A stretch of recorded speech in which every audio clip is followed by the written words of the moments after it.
So starting with what we know in a traditional embedded Linux system, the root file system, which is also referred to as a minimal root file system, is generally stored onto the partition of a mass storage device, either some form of flash, a USB stick, a SATA drive, and so forth. The partition needs to be a suitable Linux system, such as an ext4 or a UBIFS. So that's a root file system traditionally. This makes data appear as files and directories. The contents of this root file system is generated using a Linux distribution build system, such as the Yocto build system or buildroot. So we'll be using the Yocto projects framework, and you'll recognize that the choice of software layers which make up the Linux distribution, these different software layers, like the bootloader, the kernel, device tree blob, user space libraries, and utilities, are then passed into this distribution builder, and that proceeds to cross-compile, assemble the outputs, generally as in forms of packages, into a root file system. So all this is done if you are used to using Yocto with the bitbake tool. In this example, a core image minimal will build a minimal root file system. This root file system is either a tarball or an image, which is a file with a file system on it. It needs to be associated somehow to the block device, and this is generally requires a form of a flashing mechanism, and for example, there's a DD would be a basic mechanism to do that. And note that the kernel parameter root is needed because you need to tell the kernel which device is the root device. And of course, it's inferred that when you call a device the root device, there's a root file system on top of it. So staying with the traditional example, what happens when parts of the distribution need to be modified? A new round of build is required. And on a traditional system, you can either update the existing root file system using a package manager. So you transfer those updates a package at a time onto the existing root file system. The second case, a second scenario, you actually choose to swap an entire root file system. So in the first case, after multiple package updates, a device could be in a unique combination of packages in a unique state. And this is suitable for desktop users, but not really for embedded systems that need to be controlled. Multiple platforms need to be in a known good state, and there's no rollback mechanism. In the second stage, you have maximum control. You control exactly what goes in the new root file system, and you flash it, and you know that every system that's been flashed has the same software. The disadvantage is that this requires transferring a lot of duplicate data. There's a lot of data to be transferred, and you also need at least twice as much physical space. If you're using this scenario, the second scenario, then the bootloader is involved in this type of update typically. And in this case, you change the name of the root device. And again, you assume that this new root device has successfully got a new root file system on top of it. So with these images in mind, we can now look at how OS Tree stores file system data and see why this is different. So first, if we stay on the left, we have the situation where a traditional file system is associated with the root device, as we've seen here. Now, if we look at the a OS Tree file system, the interesting thing is that if we associate it with a storage device and we tell the kernel that this is the root device, there are going to be some issues because this is not a root file system.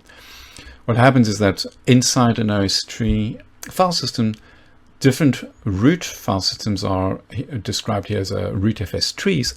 They're actually subdirectories. So this is the first subdirectory that was used after the first build, and then there's a second subdirectory.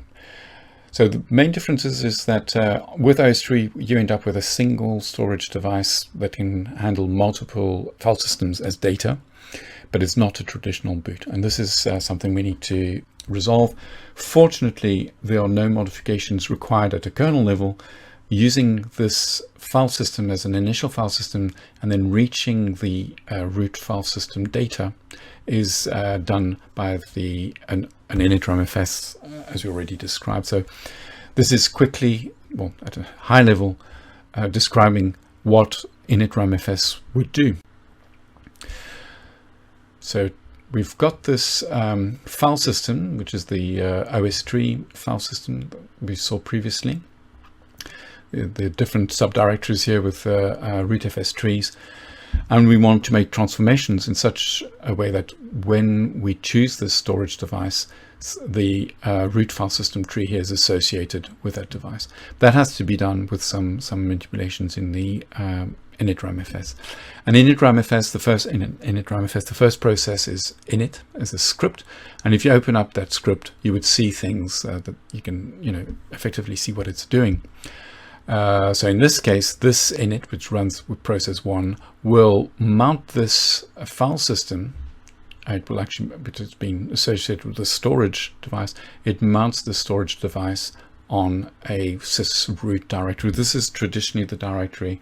It's a common location for people performing recovery on Linux systems. The second command will do most of the heavy work. OSTree prepare a root is an OSTree command. So after 1, we've basically end up with this file system on the sysroot. After this OSTree command, we'll end up in an environment where a new subdirectory called sysroot is going to be used to remount this. So we translate where the root device is mounted, so that if you need to access it again, you'll find it here. And there's some clever mechanism where the content of the rootfs now appears directly under the sysroot subdirectory. And then the last command is trivial. Then a switch root sysroot is a common way of doing a kind of a chroot, where you change into this top directory and then you call a command there. And this command init is going to be our first command, for example. Space is saved by making files appear in different directory entries using hard links. So the third part after these steps is what you expect. You end up with a rootfs which appears on the root directory, and you also find this subdirectory sysroot contains this the original root device. So you could preempt that if you had to implement this, there would be quite a lot of work required. So fortunately, when we consider using a Yocto project embedded system, the core functionality of the build system is extended using, as usual, things called metadata layers. And the layers meta updater BSP provide some extra functionality to the build system to do exactly what we said. And this is the end result is basically replicating what we've just described. So in a nutshell, the core build system will still build a distribution as an ext4 file system with an additional feature, user merge, which makes all the files in / and in user reside on the same file system. Traditionally, /user could be mounted on a separate file system. We don't want to do that, so we do a user merge. These are the links, the typical links that you'll find that results from that.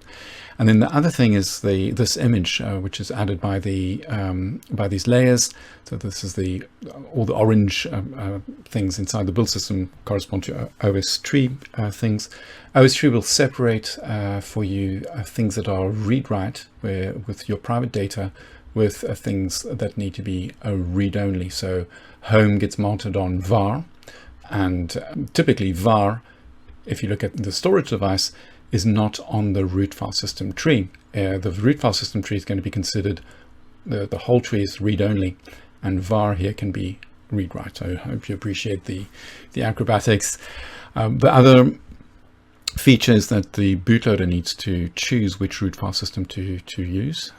So the bootloader will use a specification to have a drop-in configuration directory where every time the bootloader boots, you can actually read that config file and figure out which root file system is the next known good root file system tree. And then this comes out of the box. You basically have the INITRAMFS as well.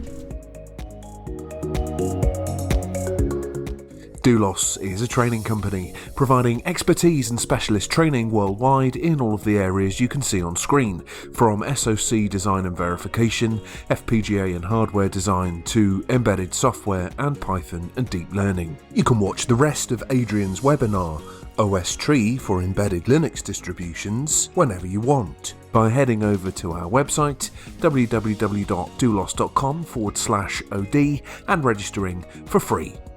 For more free tips and tutorials, visit the know-how area of our website, and don't forget to subscribe to our YouTube channel. Thanks for watching.